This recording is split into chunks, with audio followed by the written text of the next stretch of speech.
mean to you today? As much as you're passionate when somebody swears at your mother, somebody curses your mother, but your mother doesn't want to see you show your passion when somebody attacks her. That is, when you need to defend, then you will defend. What does your mother want to see from you in today's day and age? Why is it we have forgot her maqam? Why is it we do not understand what our mothers mean to us anymore? Why is it we give more preferences to our birds and girlfriends? Why is it we spend time with them and take them to cinemas and restaurants? Why is it that we kiss them and we cannot kiss the hands of our mothers? Why is it that we began to disrespect them? We consider them to be nothing. Yet when you was a child, when you was nothing in this society, when you was not even 6 months old, when you had absolutely nothing to your name, you was lam yakun shay'an madhkura, as Allah said in the Quran, you was absolutely nothing. Nobody knew who you were.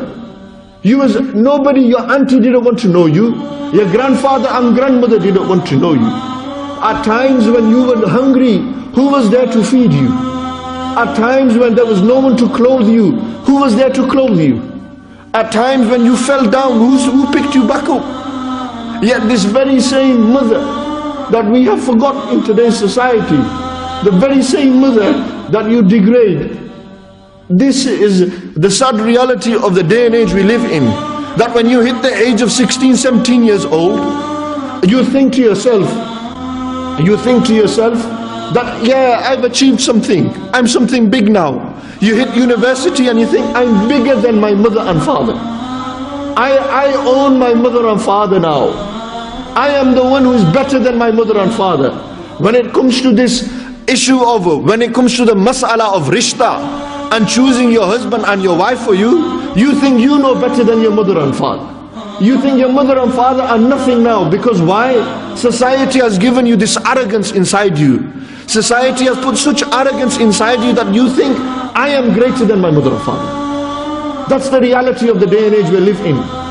We give far more time to society. We give far more time to our girlfriends and boyfriends. But when it comes to our mothers and fathers, I don't need to do it. Go ask him to do it. Who are you to tell me?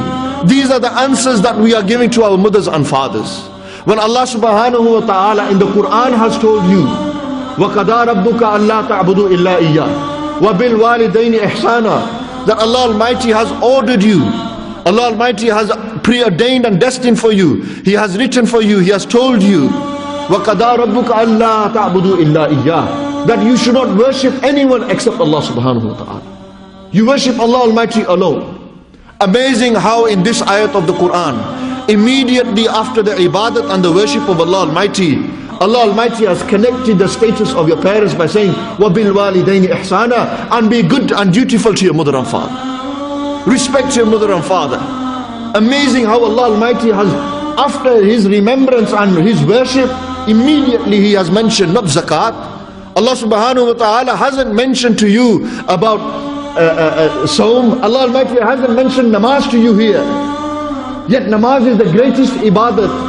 But Allah Almighty in this ayat of the Quran teaches you that after the ibadat of Allah Almighty, when you bow down your head to Him, there is nothing greater than respecting your mother and father. There is nothing greater than being obedient to your mother and father. There is nothing greater than going and kissing your mother's feet. There is nothing going and greater than kissing your father's hands. There is nothing greater than this.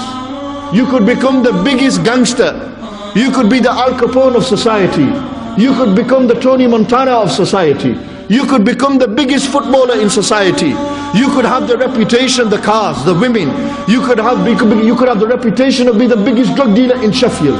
But let me tell you one thing, my brothers and sisters. You will never ever be greater than your mother and father. You will never ever equate to the dust that touches your mother and father's feet. And I pick a qasam by Allah Almighty and I say that because Allah in the Quran said, وَقَدَى رَبُّكَ أَلَّا تَعْبُدُوا إِلَّا إِيَّاهُ وَبِالْوَالِدَيْنِ إِحْسَانًا. And Allah has ordained for you that you worship Him alone, but you respect your mother and father. Allah Almighty has done zikr of your mother and father here. He's talking about your mother and father here. Allah Almighty wants you to be dutiful to them, because there is no greater sin after association of partners to Allah Almighty, then disobeying and being disrespectful to your mother and father. There is no greater sin than that.